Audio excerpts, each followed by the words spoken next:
I thought marrying my high school sweetheart meant forever, but years later, I found out forever wasn't in his plans. Part 1. The Perfect Beginning. That wasn't. I met Jake when we were just teenagers, barely old enough to understand what love really meant. Back then, everything felt possible. We dreamed of the future in whispers and laughter.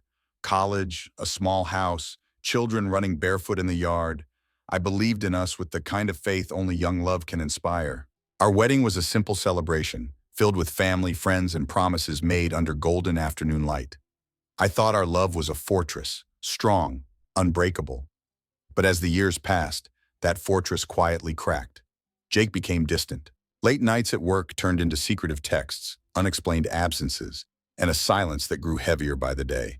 I told myself it was stress, that love sometimes meant enduring hard times without complaining.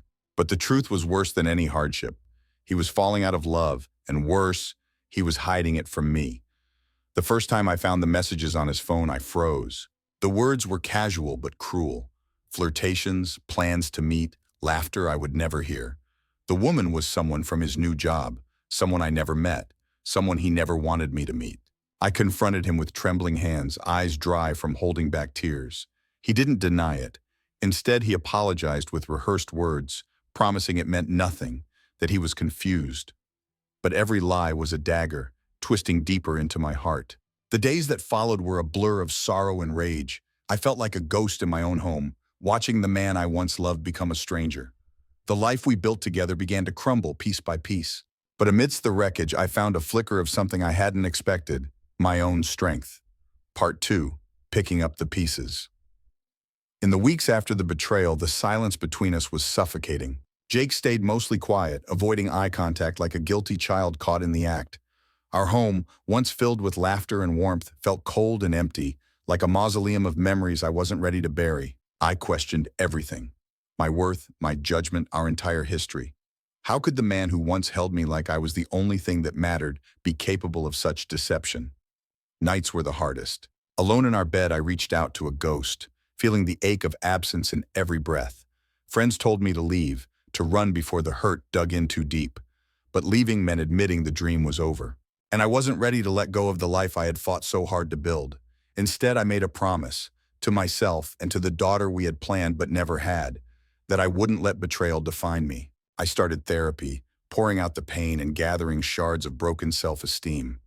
I reconnected with parts of myself I had lost in the years of wet. My passions, my friendships, my voice. Jake, meanwhile, became a shadow of the man I married. He tried to repair what he broke, but some wounds are too deep for apologies alone. Slowly, I stopped waiting for him to change and started changing for me. Part 3. The Moment of Truth. Weeks passed, and every day felt like walking through a storm. I tried to hold on to the pieces of my shattered life, but they slipped through my fingers like sand. Jake and I lived in the same house, but were strangers under the same roof. The silence between us was deafening, louder than any argument could have been. One night, I found the courage to ask him why he did it, why he chose her over us, over me. His eyes avoided mine. He mumbled something about loneliness, about mistakes, about needing something he couldn't find with me anymore.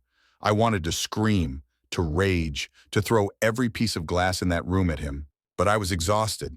Exhausted from betrayal, from heartbreak, from pretending that I still knew the man I married. Instead, I told him the hardest truth of all. I didn't know if I could forgive him. And maybe I didn't want to. That night marked a turning point. I stopped waiting for apologies that never came and started thinking about what I needed, not from him, but from myself. It was terrifying to imagine a future without Jake, but clinging to a broken dream was suffocating. I began to understand that sometimes the bravest thing you can do is walk away, even when your heart still aches. Part 4. Picking up the pieces. The days after that night were the hardest I'd ever faced. I felt like I was living in a fog, moving through the motions without really being present. Jake stayed mostly silent, and I kept my distance. Our daughter Lily sensed the tension but was too young to understand what was unraveling around her. I started therapy, at first hesitant, unsure if anyone could really understand the whirlwind inside me. But talking, really talking, helped. It gave me a voice to express the pain, the confusion, the anger. For the first time in months, I began to feel a flicker of hope. Friends rallied around me, some offering support, others judgment, but I learned to focus only on those who lifted me up. I remembered who I was before the betrayal, the strong woman who had dreams and hopes beyond any marriage. That woman was still inside me, buried beneath the hurt, but alive. Slowly, I set boundaries with Jake. We agreed to counseling, not because I trusted him yet, but because I owed it to Lily to try and create a peaceful environment. But more importantly, I was learning to reclaim my own peace, piece by piece. The road ahead wasn't clear or easy. There were days when I wanted to give up, when the memories haunted me and doubt crept in. But I chose to fight, not for Jake, not even for our marriage, but for myself and my daughter. Because sometimes surviving the deepest betrayal means finding strength you never knew you had, and choosing to live, no matter how broken you feel. Part 5. A New Beginning. Months passed. The wounds began to heal, though the scars remained, reminders of what I endured and survived. Jake and I grew distant, not just emotionally but physically, as the foundation we once stood on crumbled beyond repair. Our marriage was no longer the sanctuary I had believed in. It was a chapter I had to close. I focused on Lily, her laughter, her milestones, the little moments that reminded me life was still beautiful despite everything. I returned to work, rediscovering passions I'd put aside.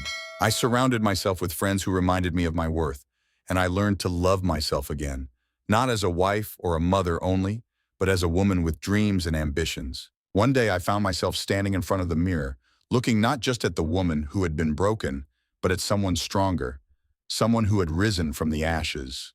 I wasn't the same person I'd been before, but I was proud of who I was becoming. Jake moved out a few weeks later, and though the ending wasn't what I had hoped for, it was the closure I needed. Our story wasn't about forever anymore. It was about survival, growth, and choosing to move forward when everything else seemed lost. This was my new beginning, fragile, uncertain, but entirely mine.